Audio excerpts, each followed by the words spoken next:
So good day to all. और आज का हमारा टॉपिक है कि ए रूम ऑफ अनसोन, और इसको मैं बहुत आसानी से डिस्कस करने की कोशिश करूंगा। ज़्यादा कॉम्प्लिकेट करने की कोशिश नहीं करूंगा और सिंपली मैं चीज़ों को आप लोगों को बताता जाऊंगा ताकि इसको आप याद इसको याद रखने में आपको आसानी हो। ठीक है, तो पहले हम कुछ बात कर लेते हैं कि ये एक्चुअली बुक तो था नहीं, मतलब बुक के रूप में ये पब्लिश हुआ था, बट ये सीरीज ऑफ लेक्चर जो वर्जीनिया वुल्फ ने दिया था। कहाँ पे दिया था? ग्रेटेंस कॉलेज एंड न्यू हाम्स कॉलेज जो कैम्ब्रिज के हैं, वहाँ पे दिया था इन्होंने, और उनको बुलाया गया था वुमेन एंड फिक्शन पे बोलने के लिए। तो उन्होंने वहाँ पे ये लेक्चर दिया था कि, और बोला था कि एक औरत को लिखने के लिए, एक औरत को लिखने के लिए फिनेंशियल इंडिपेंडेंसी की ज़रूरत है, और उसके पास एक खुद की जगह, एक खुद की स्पेस होनी चाहिए। ठीक है, स्पेस एक मेटाफोरिकल थिंग है, समाज में एक स्पेस की बात होनी चाहिए। ठीक है, और 1928 में ये बुक के फॉर्म में पब्लिश्ड हुआ था। फेमिनिस्ट ऐसे है, मॉडर्निज्म है।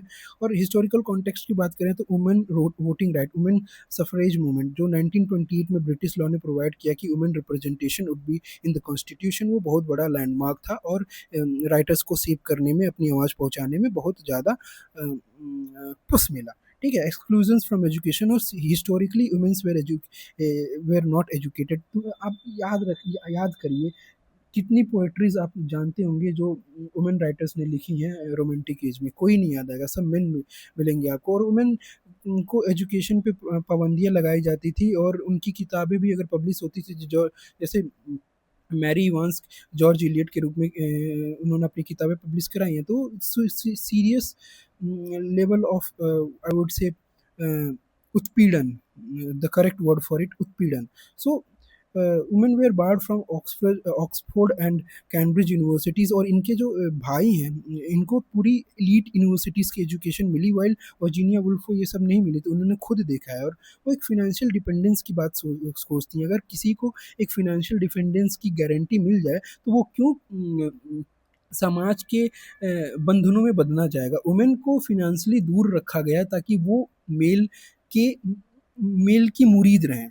सो ब्लूम्स मेरी ग्रुप, इनके पिताजी ने मतलब इनके पिताजी का वुल्फ और इंटेलेक्चुअल इंक्लूडिंग लेनॉर्ड वुल्फ, इनके पति sorry E M Forster's and John Maynard Keynes. It champion progressive ideas on art, gender and sexuality at the time of the openness. Such openness was very radical. ठीक, तो अब आते हैं detail में, मतलब इस बुक को डिस्कस करते हैं। तो अ, ये हो गया। ये बुक जो है ना, बहुत ही आर्गुमेंटेटिव है। अपने अल्टर ईगो की बात करती हैं बुक में थ्रू आउट वो, और बहुत ही डायरेक्ट एड्रेस करती हैं टू द रीडर्स। ठीक है, तो और वो फिनेंशियल इंडिपेंडेंस की बात करती हैं। Women must have money and room to write, and ये सब चीज़ें वो बात करती हैं। तो चैप्टर वन में आते हैं। चैप्टर वन में देखते हैं क्या है। चैप्टर वन में वुल्फ कहती हैं कि Virginia Woolf has been invited to speak before the student. ये तो बेसिक प्रीमिस है।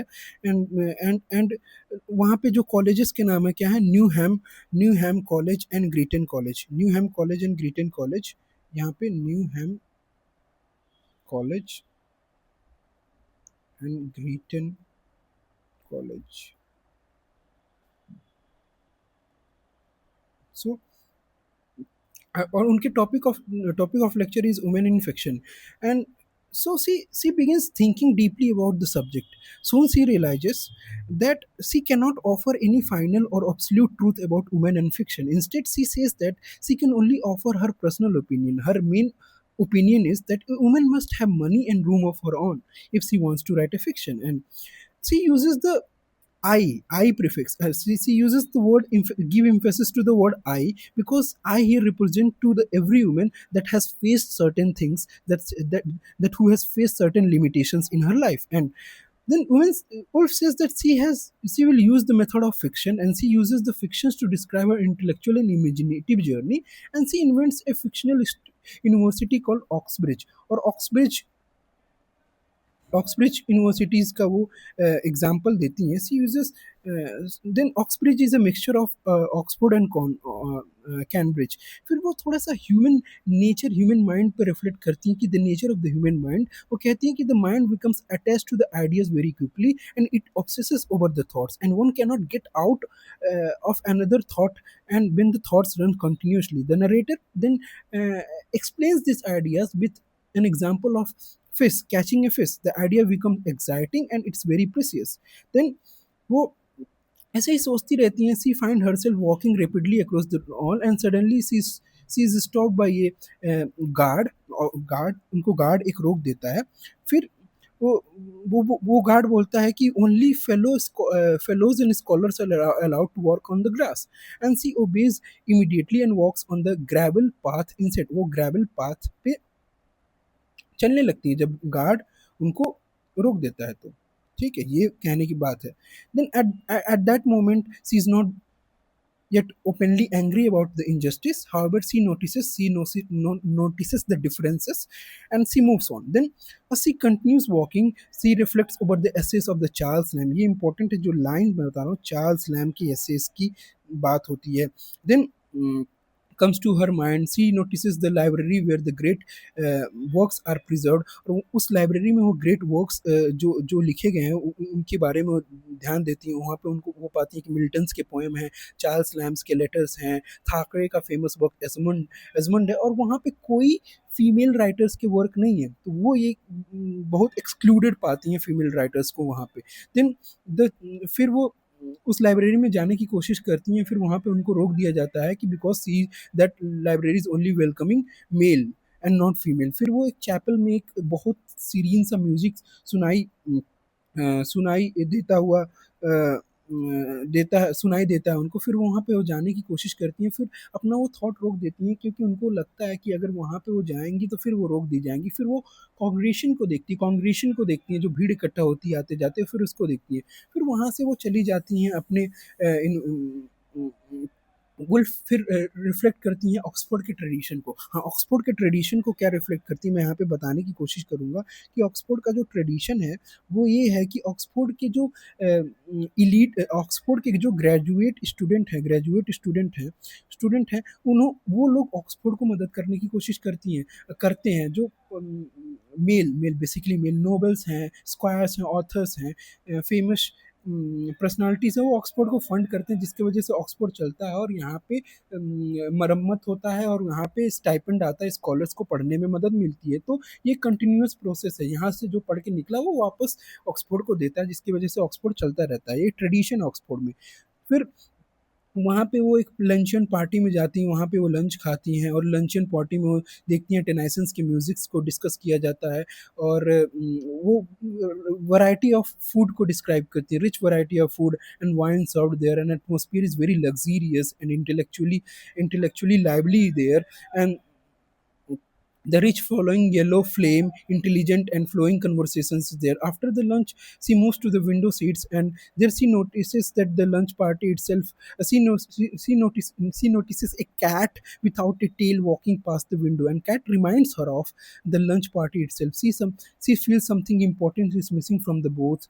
फिर वो the tailless of cat become a symbol of incompleteness. She begins thinking about earlier lunch parties before the war. She remembers that Gust make a collective humming sound during the conversation और वो टेनाइसन्स की poetry गाया करते थे। फिर वो सोचती हैं कि टेनाइसन्स की पोएट्री तो गाते हैं लेकिन क्रिस्टीना रोजेटी की पोएट्री कोई नहीं गाता है। और ठीक है, फिर मतलब ये रिफ्लेक्ट करता है कि मतलब फीमेल ऑथर्स को इग्नोर किया जाता है। फिर वो वहाँ पे जब वो लंचन पार्टी हो जाती है, फिर narrator believes that the older verses are beautiful because they recall. फिर वो थोड़ा सा एक यहाँ पे क्रिटिसिज्म है, वो बोलती हैं कि older verses are beautiful because they recall the post and modernity में आफ्टर द वर्ल्ड वो रस नहीं रह गया है, मॉडर्न पोइट्री उतनी अपील नहीं करती। ये सब सोचते सोचते वो आगे बढ़ती हैं और अपने कॉलेज में जाना चाहती हैं, फनहैम कॉलेज में जाना चाहती हैं लेकिन वो रोड मिस कर देती हैं। फिर वो पीछे आती हैं। फिर finally she arrives at Fernham college and वहाँ पे उनको जैन हैरिसन से मुलाकात होती है, एक फेलो फेमिनिस्ट रहती हैं वहाँ पे। फिर डिनर एट फैनहम कॉलेज में वहाँ पे उनको सूप किया जाता है लेकिन वो जो पूरा रहता है वो हम्बर रहता है, मतलब हम्बर मतलब प्लेन रहता है, प्लेन। तो वहाँ पे डल कन्वर्सेशंस होते हैं, ये एक स्टार्क डिफरेंस रहता है। Unlike the luncheon at the men's college, dinner here is simple and humble. ठीक, स्टार कॉन्टेक्स्ट दिखाई देता है। The difference between the meal symbolises the unequal condition of women in the society. Even in the atmosphere of women's progress, inequality still exists. In the poor and the single dinner makes the narrator feels the unequal status of women more strongly. फिर conversation आगे बढ़ती है, फिर वहाँ पे उनकी दोस्त जो मैरी सीटन जो मैरी सीटन वहाँ पे मिलती हैं उनको, मैरी सीटन एक दोस्त रहती है उनकी। जब ये दोनों लोग सिटिंग रूम में बैठते हैं जाके, तो वो डिस्कस करते हैं कि व्हाट आर द प्रॉब्लम्स, कि ये जो कॉलेज है वो कैसे नहीं बन पा रहा है जो ऑक्सफोर्ड कॉलेज है। How are the narrator minds remains haunted by images of mansion, wealthy benefactors and money makers. ठीक है, the financial problem of women college वो बताती हैं, क्योंकि यहाँ की जो फीमेल्स हैं एक्चुअली एक्चुअली वो क्या है, वो फिनेंशियली इनकम्पेटेबल हैं, क्योंकि वो मेल की गुलाम है, तो वो फीमेल कॉलेज को फंड नहीं कर पा रही हैं। जैसे according to her the history mainly consist of constant fundraising efforts and humiliating struggle for money. The women college lacks proper funds, wealth, and financial support. At the same time, men's college continue to grow richer and more prosperous. And फिर वो reflect करती हैं कि the narrator begins thinking about what women and mother had been doing throughout the history. She wonders why women did not create colleges, scholarship and legacies in the same way men did. And the real cause of inequality is because the women colleges remain poor when the women themselves are financially dependent on the men। जो मैं बात बोल रहा था, men control wealth, property and financial resources. Since women lacks financial independence, they cannot adequately support or fund women institution. That's why the central idea of the passage is that inequality in education is directly connected to the economic inequality. So this is the thing। और example देती है Mary Seton की mother का। Mary Seton mother का example देती है कि what would have happened if Mary Seton mother had wanted to leave a financial legacy. She realizes that Mary would have had to sacrifice the pleasure and the comforts of her life and responsibilities of the motherhood and domestic life. Women were expected to depend on men rather than earn or preserve wealth themselves. The narrator then concludes what society is considered it improper and irresponsible for women to earn money independently। फिर next section में आते हैं जब वो British museum में जाती हैं।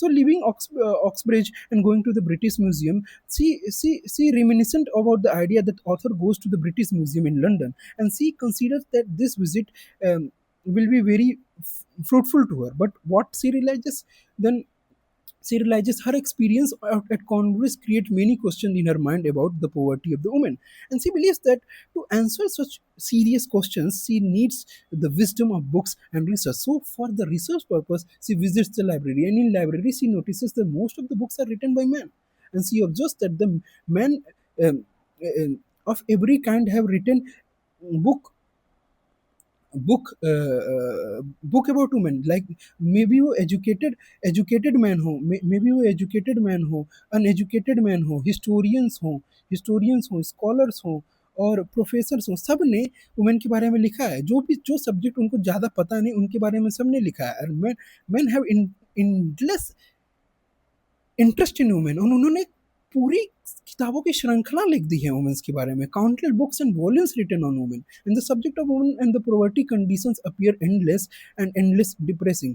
फिर एक चीज वो नोटिस करती हैं कि she notice strong contradiction in male writings about the women. Some scholars writers claim that women contradiction that some writers claim that women have no character or ability, and while other writers praise heap of women, and this contradiction reveal inconsistency and prejudice.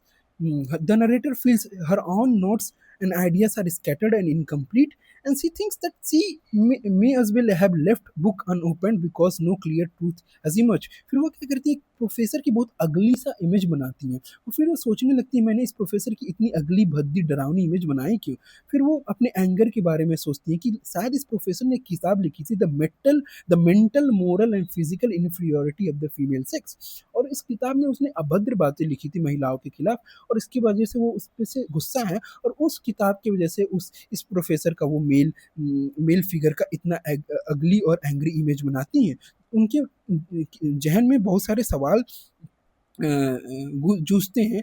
If she if she is herself is angry, why men are also angry while writing about women? She concludes that many books on women are written not in the white light of truth. देखिए white light of truth, but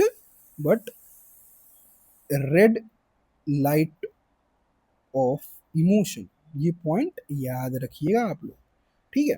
newspaper and social reality, जब वो newspaper को उठाती हैं तो वहाँ पे उनको यही दिखता है कि men dominate politics, sports and public life, ठीक है, and women appears inferior, secondary and belittled, and this the context the contrast and the constant anger and superiority shown by men and towards women despite men already holding power and authority.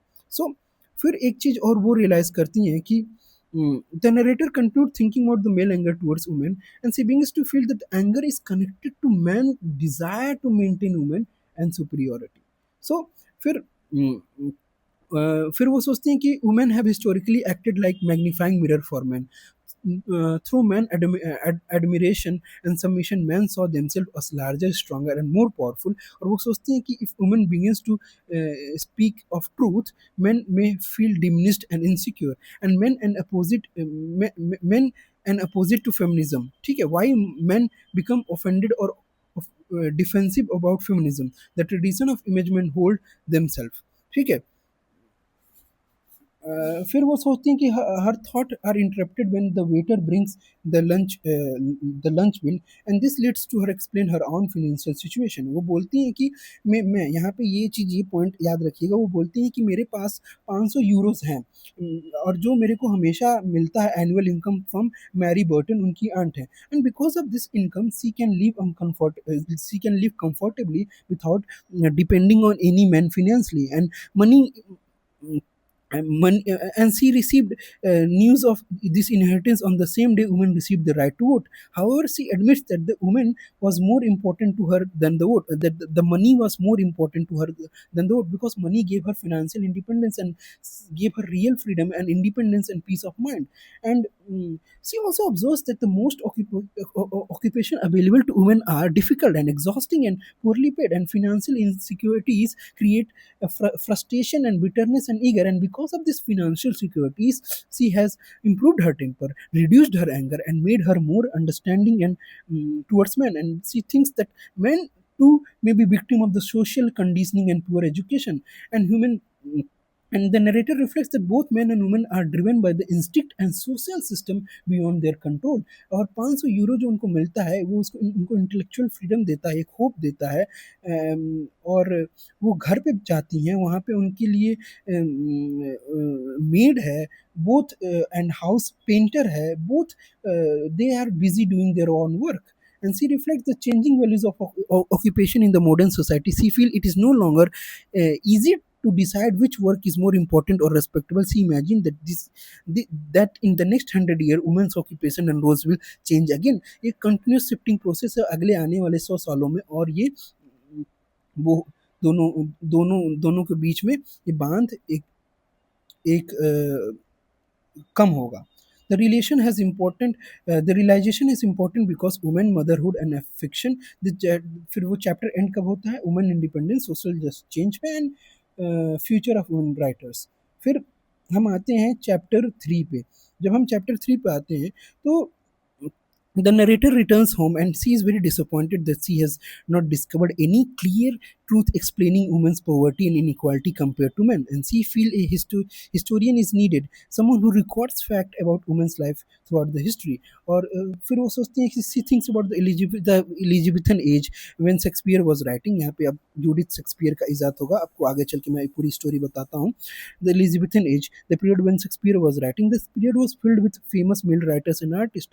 And however, very little history exists about ordinary women lives, and women writers and are mostly absent from the historical records. And the narrator then compares the fiction to the spider's webs, and fiction is delicately connected to real life, and in Shakespeare's works, this connection appears most invisible and natural. So, mm, reading English history, the narrator finds that only scattered facts about women, and that facts are too written by the men. Yet in literature, women characters are full of personality and power. Example, Cleopatra and Desdemona. This creates a contradiction. In imagination, women are strong and vivid, but असलियत में क्या है, उस plot में क्या है, they are dependent on the men. Need for women. So the need for women's history. The narrator argues that it is truly understand women, one must both study history and poetry together. But no proper history of women exists. She says someone must have to write. See some what women ate, what women did, and how they lived, and what they experienced daily. And she believes that it is important to discuss women and fiction without understanding real women's lives first. And so वो सोचने लगती है women historian, एक historian की नाम लेती हैं वो, हिस्टोरियन ट्रीविलियन ट्रिविलियन हिस्टोरियन ट्रिविलियन बताती हैं कि during the Elizabethan period it would the girl were married at the age of the 16, so it would be nearly impossible for a woman to develop into a writer like Shakespeare. फिर वो Judith Shakespeare की इजाद करती हैं. वो सोचती है कि अगर शेक्सपियर की एक बहन रही होती और उसको वो सारी चीज़ें मिली होती, तो नहीं, ये बोलती है कि अगर वो शेक्सपियर की बहन होती तो वो कैसे एलिजाबेथन पीरियड में उसका लाइफ रहा होता. तो वो बोलती है कि the narrator, if she have possesses the same genius and talent as William Shakespeare, while William goes to school, learns freely, earns work in theater, and became a writer, Judith stays at home, meets the clothes, and faces pressure to marry early. And Judith does not want to disappoint her family, but she also wishes freedom. Finally, she secretly escapes to London, and she rejected by the theater world. She is a woman. An actor manager eventually helps her, but she becomes pregnant by him, and this destroys her chances of becoming a writer. In the narrator, Judith commit suicide. So the narrator concludes a woman with Shakespeare exact opportunity would never have existed in the society. Yet she believes women certainly possess genius of their own. Many gifted women may have been accused of witchcraft, rejected by the society, or silenced completely. Mm, Annan and वो बोलती Annan was probably one woman, anonymous writer of many old works was probably one woman, जिसने जिसको अपनी identity को छुपाना पड़ा और ऐसे एनोनमसली लिखना पड़ा. इफेक्ट फिर वो कहती हैं कि any gifted women in the age would likely to have become mentally disturbed, lonely and melancholic. And Judith, if Judith had written, her writing would have been twisted and deformed by social oppression. She would probably used have a masculine name or anonymity. Women and fame एक नहीं आ सकते थे उस society में. Society taught women not to seek fame openly like men, and inner conflict and psychological suffering have tormented her. So she also said that whose mind she believes was perfectly balanced for poetry. She contrasts this with Shakespeare. However, we know that very little of the Shakespeare's personal feelings. Then, in modern times, writers have behind diaries, memoirs, and personal confessions, and this reveals how difficult the creation of genius truly is. And the narrator then argues that even a small distraction can damage creative work. Women suffered from more disasters than men.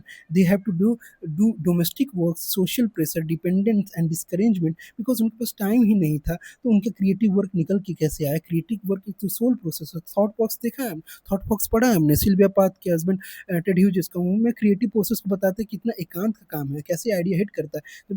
Women को दिन भर प्रताड़ित किया जाएगा, जब वो domestic work और chores में दिन भर रहेंगी तो वो कैसे लिख पाएंगी? She urges scholars from Newnham and Greetings to study the psychological effect and discouragement on women artists.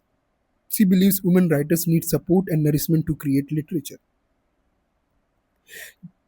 See, and many authorities and so many male intellectuals openly declared women inferior to men, like Oscar Browning, who taught women college, believed even the best educated woman was inferior to worst men. Like Oscar Browning बोलता है कि best educated women was inferior to women, and ये सब चीज़ें ये chapter 3 में ये बात करती हैं। फिर वो इसी बात पे आ जाती हैं कि the idea that men need to feel superior to women, the history of women emancipation more complicated than only men than only male domination. Like the struggle for women freedom also includes women themselves suppressing or hiding their own opinion, avoiding openly expressing their own thought because of the social pressure and fear. वो इन सब चीज़ों को thought the narrator observe that the young woman listen to her lecture now enjoy private rooms, education, and simple comfort, but women of earlier generation suffered in deeply and cried out in agony because they lacked freedom and opportunity. So people with genius and creativity are especially sensitive to public opinion, and therefore talented women who suffered more intensely under criticism, discouragement, and social rejection. The pressure of society thus often damaged, silent, or destroy women creative potential. यहाँ पे रहा ये first part इस lecture का। अब अगला part हम अगले पार्ट में देखेंगे, क्योंकि ये 6 चैप्टर है, मैंने 3 चैप्टर आपको पढ़ा दिया और 3 चैप्टर में अगले लेक्चर में आपको पढ़ा दूंगा अच्छे से। So thank you for listening.